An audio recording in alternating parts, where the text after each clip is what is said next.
ஆபிரகாமும் ஈசாக்கும்.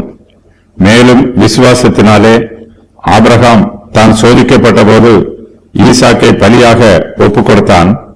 ஈசாக்கினிடத்தில் உன் சந்ததி விளங்கும் என்று அவனோடு சொல்லப்பட்டிருந்ததே. இப்படிப்பட்ட வாக்குத்தத்தங்களை பெற்றவன் மரித்தோரில் இருந்து எழுப்ப தேவன் வல்லவராய் இருக்கிறார் என்று எண்ணி தனக்கு ஒரே பேரானவனையே பலியாக ஒப்புக் கொடுத்தான். மரித்தோரில் இருந்து அவனை பாவனையாக திரும்பவும் பெற்றுக்கொண்டான். நிருபத்தின் ஆசிரியர் ஆபிரகாமின் விசுவாசத்தை பற்றி ஏற்கனவே சொல்லிவிட்டு இங்கு மறுபடியும் சொல்லுகிறார். ஆபிரகாமின் வாழ்க்கையிலே அவருடைய விசுவாசத்திற்கு மிகப்பெரிய சோதனை உண்டாயிற்று. ஆபிரகாமிடம் அவருடைய ஒரே பேரான குமாரனாகிய ஈசாக்கை பலியாக ஒப்புக் கொடுக்குமாறு கர்த்தர் சொன்னார். ஆபிரகாம் சோதிக்கப்பட்ட போது விசுவாசத்தினாலே ஈசாக்கை பலியாக ஒப்புக் கொடுத்தார். ஆபிரகாமுக்கு வந்த சோதனை அவருடைய விசுவாசத்திற்கு வந்த சோதனையாகும். தேவன் ஏற்கனவே ஆபிரகாமின் விசுவாசத்தை சோதித்திருக்கிறார். கர்த்தர் ஆபிரகாமை அழைத்த போது அவர் விசுவாசத்தினாலே தான் போகுமிடம் இன்னது என்று அறியாமல் புறப்பட்டு போனார். ஆபிரகாம் தன் விசுவாசத்தினால் தேவனை பிரியப்படுத்தினார். ஆனால் இப்போது வந்திருக்கிற சோதனை எல்லா சோதனைகளையும் விட பெரியது. ஈசாக்கு ஆபிரகாமுக்கு ஒரே குமாரன். ஆபிரகாமுக்கும் சாராளுக்கும் ஈசாக்கு சந்தோஷத்தின் ஆதாரமாக இருந்தார். ஆனால் கர்த்தரோ ஈசாக்கை மோரியா மலைக்கு அழைத்துக் கொண்டு போகுமாறு சொன்னார். அந்த மலையிலே ஈசாக்கை விட்டு வந்துவிடுமாறு சொல்லவில்லை. மோரியா மலையிலே ஈசாக்கை கர்த்தருக்கு சர்வாங்க தகன பலியாக செலுத்துமாறு சொன்னார். ஈசாக்கினிடத்தில் ஒரு சந்ததி விளங்கும் என்று தேவன் ஆபிரகாமோட சொல்லியிருந்தார். ஆனால் இப்போதோ அதே ஈசாக்கை தமக்கு சர்வாங்க தகன பலியாக செலுத்துமாறு கர்த்தர் ஆபிரகாமிடம் சொல்லுகிறார்.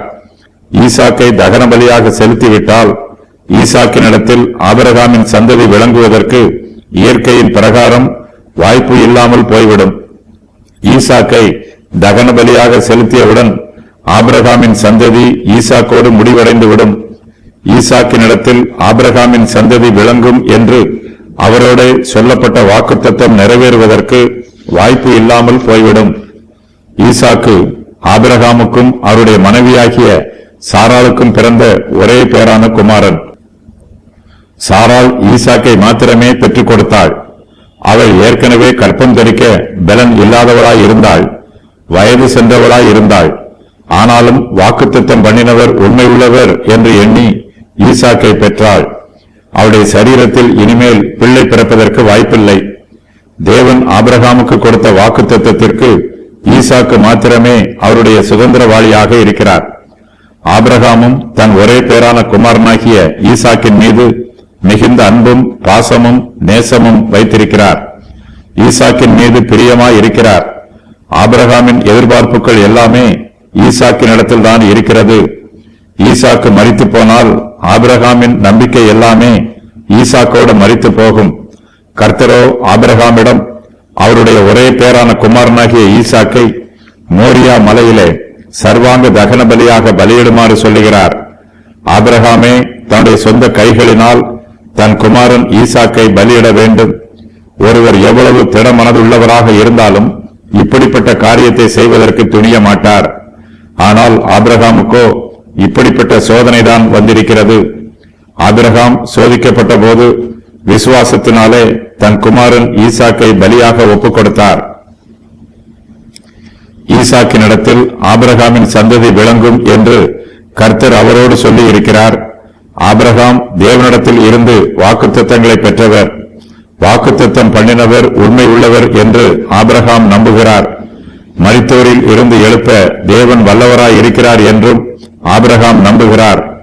தன்னுடைய குமாரன் ஈசாக்கு மரித்து போனாலும் தேவன் ஈசாக்கை உயிரோடு எழுப்ப வல்லவராய் இருக்கிறார் என்று நம்பி ஆபிரகாம் தனக்கு ஒரே பேரான குமாரனாகிய ஈசாக்கை பலியாக ஒப்புக் கொடுத்தார்.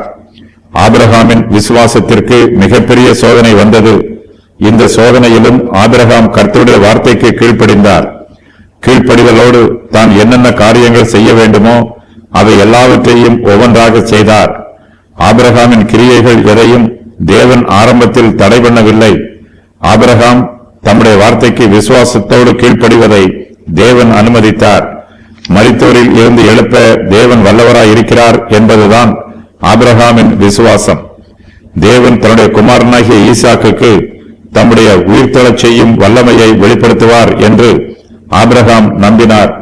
தேவனால் கூடாத காரியம் ஒன்றுமில்லை. தேவன் மெய்யாக மரித்தோரில் இருந்து எழுப்ப வல்லவராய் இருக்கிறார். மரித்து போன சரீரங்களை தேவனால் எழுப்ப முடியும். மரித்து போன ஆத்துமாக்களையும் தேவனால் உயிரோடு எழுப்ப முடியும். ஆபிரகாம் விசுவாசத்தினாலே தன்னுடைய ஒரே பேரான குமாரனாகிய ஈசாக்கை கர்த்தருக்கு சர்வாங்க தகன பலியாக ஒப்புக் கொடுத்தார். கர்த்தர் மரித்தோரில் இருந்து எழுப்ப வல்லவராய் இருக்கிறார் என்று விசுவாசித்து தன் மகனை சர்வாங்க தகன பலியாக ஒப்புக் கொடுத்தார். கர்த்தர் ஆபிரகாமின் விசுவாசத்தை அங்கீகரித்தார். ஆபிரகாம் விசுவாசித்த பிரகாரமாகவே தன் குமாரன் ஈசாக்கை மரித்தோரில் இருந்து பாவனையாக திரும்ப பெற்றுக் கொண்டார். ஆபிரகாம் ஈசாக்கை கர்த்தரிடத்தில் ஒப்புக் கொடுத்தார். கர்த்தரோ தம்மிடத்தில் ஒப்புக் கொடுக்கப்பட்ட ஈசாக்கை திரும்பவும் ஆபிரகாமிடத்தில் ஒப்புக் கொடுத்து விட்டார். ஆபிரகாம் ஈசாக்கை திரும்ப பெற்றுக் கொண்டார். மரித்தோரில் இருந்து பாவனையாக திரும்ப பெற்றுக் கொண்டார்.